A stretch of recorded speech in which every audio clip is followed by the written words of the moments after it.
18 अप्रैल को एप्पल ने इंडिया में अपना पहला स्टोर मुंबई में खोला और उसके 2 दिन बाद 20 अप्रैल को दिल्ली में और एक स्टोर खोल दिया। देखा जाए तो एप्पल इंडिया में 1997 से, लेकिन उसने अपना पहला स्टोर इंडिया में खोलने के लिए लगा दिए 26 साल। आखिर ऐसा क्यों? इंडिया जो पिछले साल एप्पल के टोटल प्रोडक्शन का 1% एक्सपोर्ट किया करता था, लेकिन इस साल उसने 7% एक्सपोर्ट किया। क्या ये सिर्फ तुक्का है या एक बहुत बड़ा गेम प्लान?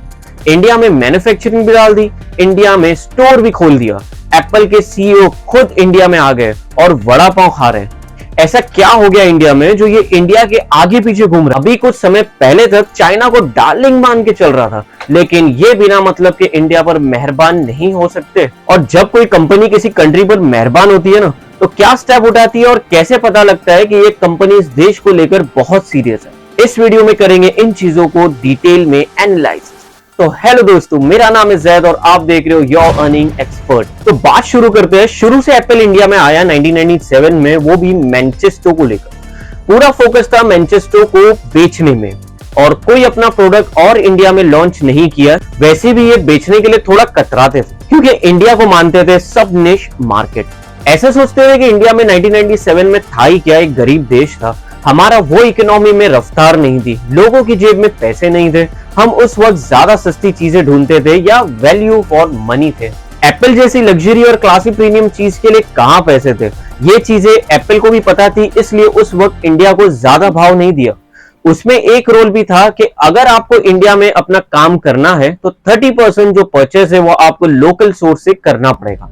अमेरिकन ने कहा भाई हमें लोकल सोर्स से नहीं करना, हम तो नहीं करेंगे। एप्पल की जो इंडिया टीम थी उसने एप्पल की अमेरिकन टीम को प्रपोजल दिया कि भैया इंडिया से अच्छा मार्केट कहीं नहीं मिलेगा, यहाँ खोल दो स्टोर। तो एप्पल की अमेरिकन टीम ने मना कर दिया। क्यों मना कर दिया? क्योंकि एप्पल उस वक्त अच्छा होल्ड बना रहा था चाइना में। उसने सोचा कि इंडिया के चक्कर में क्यों पड़ूं जब मेरे पास चाइना का एक ऑप्शन है जहां फास्टेस्ट ग्रोइंग इकोनॉमी है, गजब डिस्पोजल इनकम है, यहाँ पर पॉपुलेशन भी ज्यादा है, यहाँ पर पैसे भी ज्यादा है, यहाँ पर मैन्युफैक्चरिंग कॉस्ट भी काफी कम है। तो लोग ज्यादा चाइना को प्रेफरेंस देते हैं हर चीज में। मैन्युफैक्चरिंग कहाँ करवानी है तो लोग कहते हैं चाइना चलो, वहां लो कॉस्ट प्रोडक्शन है, 95% से ज्यादा प्रोडक्शन चाइना में हो रहे हैं। बेचना है चाइना में बेचो। एप्पल की सेल 25% चाइना से आती है। तो जब एप्पल या अमेरिकन इतना ज्यादा बिजी थे चाइना में प्रोडक्शन को सेल करने में, तो उस वक्त उन लोगों ने इंडिया के बारे में सोचा ही नहीं। फिर उसके बाद क्या हुआ? अपना टाइम आया।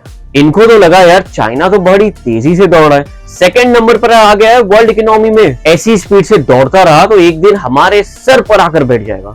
फिर अमेरिकन ने कहा कि भैया इसे थोड़ा डिस्टेंस करना पड़ेगा, थोड़ा हाथ खींचने पड़ेंगे। लेकिन फिर हाथ खींचे नहीं जा रहा था, सारा प्रोडक्शन उनके भरोसे, सारी सेल उनके भरोसे। तो अगर वो उनको छोड़े तो छोड़े कैसे? तो अब करे तो करे क्या? फिर बीच में कोरोना वाला लफड़ा आ गया, चाइना आंखें दिखाने लग गया, वहां से ट्रेड वॉर होने लग गया।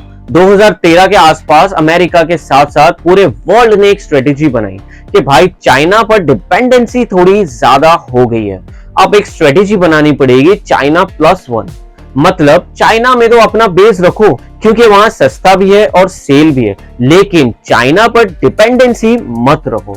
चाइना की जगह और एक कंट्री में डेवलपमेंट करनी पड़ेगी ताकि कल को कोई टेंशन हो गई, कोई दिक्कत हो गई तो हमारे पास दूसरा ऑप्शन रेडी और रिप्लेसमेंट रेडी हो। अब अमेरिका ने सोचा अगर चाइना की रिप्लेसमेंट करनी है तो ऐसी कौन सी कंट्री है जो चाइना को रिप्लेस कर सकती है? वो नाम है इंडिया।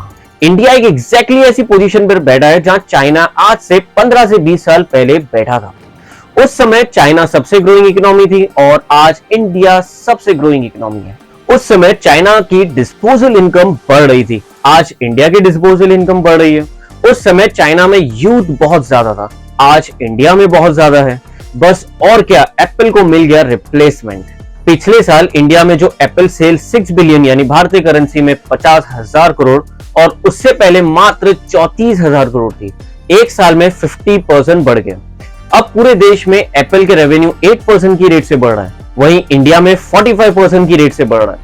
इंडिया में सालाना 15 करोड़ से ज्यादा फोन की सेल होती है, जो चाइना के बाद दूसरा सबसे बड़ा मार्केट है।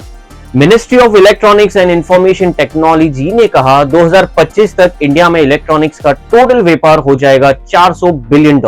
इंडिया में जो प्रीमियम फोन का मार्केट है वो बढ़ गया है।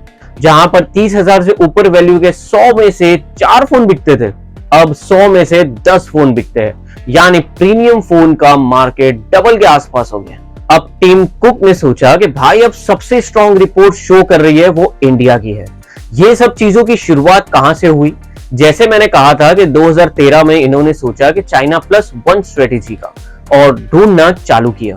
2016 में लगा India is the market. Tim Cook CEO जो अब इंडिया को गिनती में ही नहीं लेता था, उन्हें खुद इंडिया आना पड़ा और आकर इंडियन गवर्नमेंट से बात की कि इंडियन गवर्नमेंट क्या कहती है उनके 30% लोकल सोर्स रिक्वायरमेंट के बारे में। तो अगर आप इसमें छूट दे दो तो हम कर ले अपना प्रोडक्शन यहाँ चालू।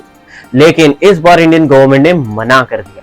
लेकिन फिर भी उन्होंने सोचा कि इंडिया में पैर तो रखना पड़ेगा, तो उन्होंने हैदराबाद में एक बड़ी रिसर्च लैब खोली।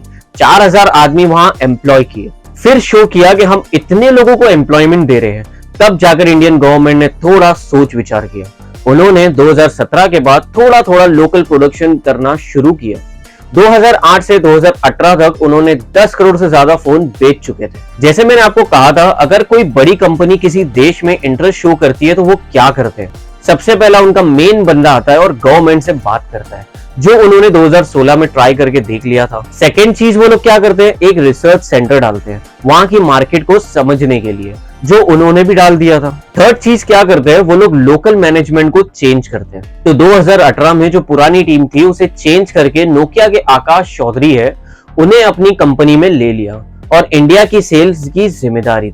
अब 6 महीने पहले और चीज चेंज की। इंडिया की पूरी रिपोर्टिंग लंदन ऑफिस में होती थी, क्योंकि वो लोग इंडिया को छोटा मार्केट मानते थे। लेकिन अब उसे चेंज करके लंदन की जगह अमेरिका ले ली, क्योंकि अब उन्हें पल पल की खबर डायरेक्ट चाहिए थी। और रही बात इंडिया की, एप्पल ने तो जोर लगाया ही, लेकिन इंडियन गवर्नमेंट का भी उसे काफी सपोर्ट मिला। गवर्नमेंट ने कहा मेड इन इंडिया करना है तो प्रोडक्शन थोड़ा बढ़ाना पड़ेगा। तो उन्होंने 2020 में PLI स्कीम लॉन्च की, प्रोडक्शन लिंक इंसेंटिव, कि हमारे वहां प्रोडक्शन करो और उस मात्रा से ऊपर प्रोडक्शन करोगे तो हम तुम्हें इंसेंटिव देंगे, कैशबैक देंगे। तो उस चक्कर में बड़ी बड़ी कंपनी इंडिया में आने लगी। आज की डेट में जो 3 ताइवान के कंस्ट्रक्टर है, फेस्कॉन, विस्ट्रॉन, पिजिट्रॉन, इसके 60,000 से ज्यादा एम्प्लॉय इंडिया में काम करते हैं और 5 मिलियन से ज्यादा आईफोन उन्होंने बनाया है और एक्सपोर्ट किया है। पहले चाइना में लेटेस्ट फोन होते थे, हमारे वहां पुराने वाले मॉडल होते थे, लेकिन अब इंडिया में भी लेटेस्ट टेक्नोलॉजी वाले फोन बनने चालू हो गए। अब फेस्कॉन इंडिया में एयरपॉड्स बनाने की सोच रहा है, तो धीरे धीरे यहाँ मैन्युफैक्चरिंग बेस बढ़ रहा है।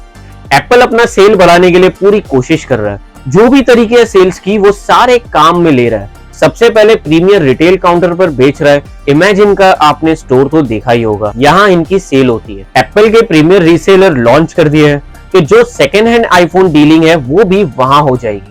फिर लार्ज फॉर्मेट रिटेल स्टोर, जहां मल्टीपल बड़े बड़े शोरूम्स हैं, जहां कई सारे ब्रांड्स एक साथ रहते हैं, वहां भी सेल्स करना शुरू कर दिया। फ्लिपकार्ट और अमेज़न पर तो ऑलरेडी काफी समय से बेच रहे थे और 2020 में इन्होंने खुद का ऑनलाइन स्टोर और लॉन्च कर दिया। और जो रही सही चीज बाकी थी वो उन्होंने अभी 18 अप्रैल को स्टोर खोलकर पूरी कर दी। अब सोचो गाइस, एप्पल इतनी पुरानी कंपनी है और 200 देश है और इंडिया 23वें देश है जिसमें उन्होंने खुद का स्टोर खोला। एप्पल के सबसे ज्यादा स्टोर यूएस में 271, चाइना में 53, यूके में 39 और इंडिया में अभी 2 हो जाएंगे। तो आज के लिए इतना ही। अगर आज की वीडियो आपको इंफॉर्मेटिव लगी हो तो उसे लाइक और शेयर जरूर करिएगा। अगर मेरी वीडियोस आपको पसंद आती है तो मेरे चैनल को सब्सक्राइब भी कर दीजिएगा और बेल आइकन को दबाना मत भूलना, क्योंकि मैं इसी तरीके की अपडेट्स और इसी तरीके की डीप नॉलेज आपको देता हूँ। तो चलिए मिलते हैं मेरी दूसरी वीडियो में कुछ इंटरेस्टिंग टॉपिक्स लेकर।